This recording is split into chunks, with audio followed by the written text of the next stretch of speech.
हर हर महादेव, जय सीताराम। आज हम सब बात करेंगे पूजा आसन से जुड़े नियम। मैं आज आप लोग को ऐसे 5 नियम बताऊंगी जो आसन से जुड़े हुए हैं।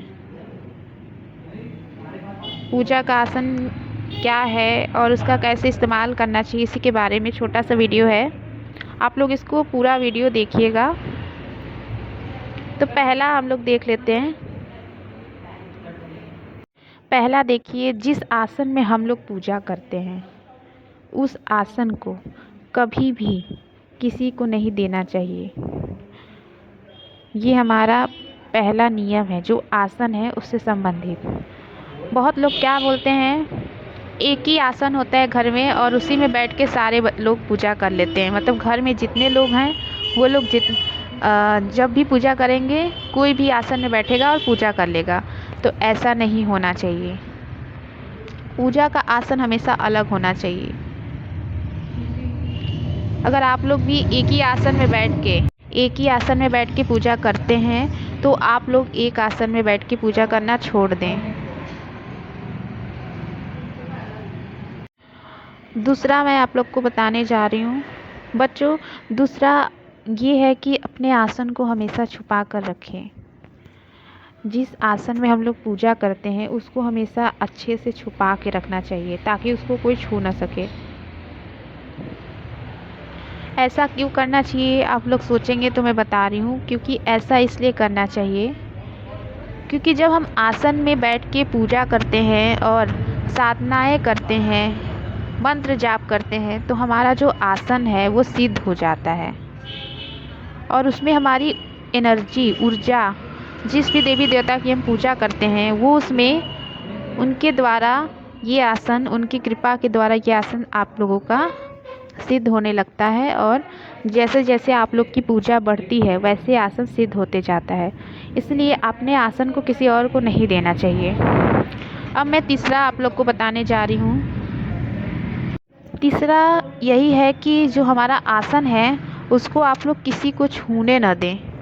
छूने से क्या होता है कि अगर आपका कोई आसन है, आप उसमें बैठ के पूजा कर रहे हैं, कई दिन से कर रहे हैं, मान लेते हैं 40 दिन कर लिए, 21 दिन कर लिए, तो आपका आसन जो है उसमें जिस भी देवी देवता की पूजा कर रहे हैं उसकी एनर्जी की वजह से, उसकी ऊर्जा की वजह से, उनकी ऊर्जा से वो आसन सिद्ध होने लगता है। आपके मंत्रों से वो आसन सिद्ध होने लगता है और हम किसी और को देते हैं तो वो खंडित हो जाता है और जो एनर्जी आपका वो लॉस होने लगता है और जो छू देगा उसको एनर्जी प्राप्त होने लगती है। इसलिए आप लोग अगर पूजा करते हैं तो ध्यान दीजिएगा कि आपके आसन को कोई न छुए, कोई भी उसको टच ना करे।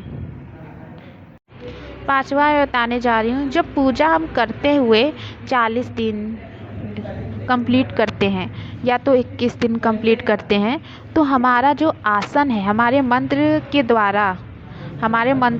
द्वारा वो आसन हमारी पूजा, हमारी भक्ति के द्वारा सभी के द्वारा ये आसन हमारा सिद्ध होने लगता है। अब हम बात करेंगे कि जो हमारा 5वां है उसके बारे में बात करेंगे। जो 5वां हमारा नियम है उसके बारे में बात कर लेते हैं। जो हमारी पूजा जब हम करते हैं, जब भी हम पूजा करते हैं तो क्या करते हैं, हम सोचते हैं कि ये आसन है बस नॉर्मल सा और हम इसके ऊपर बैठ जाते हैं। तो हम लोगों को करना क्या है कि ऐसा नहीं करना है। जब मैंने बताया कि पूजा के आसन को नहीं छूना चाहिए किसी और को, तो जो आप लोग का पूजा का आसन है वो सिद्ध हो जाता है और उसमें जिस देवता की आप पूजा करते हैं वैसे ही दैवीय कृपा उसमें आ जाती है। जिसकी भी हम आराधना करते हैं, पूजा करते हैं मंत्र के द्वारा, और जिस भी देवी देवता की पूजा करते हैं उन्हीं की कृपा से उसमें दैवीय एनर्जी आती है और आसन हमारा जागृत हो जाता है। इसीलिए जब भी हम आसन में बैठें, ये सबसे इम्पॉर्टेंट है, जब भी हम आसन में बैठें तो हमेशा माथा टेक कर वहाँ पे बैठना चाहिए।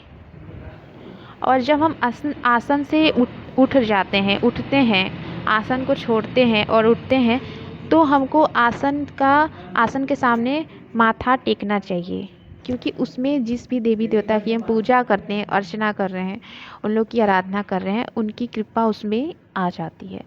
इसीलिए जब भी आप आसन से उठें तब भी उसमें माथा टेकें, और जब आसन में बैठें तब भी उसमें माथा टेक लें।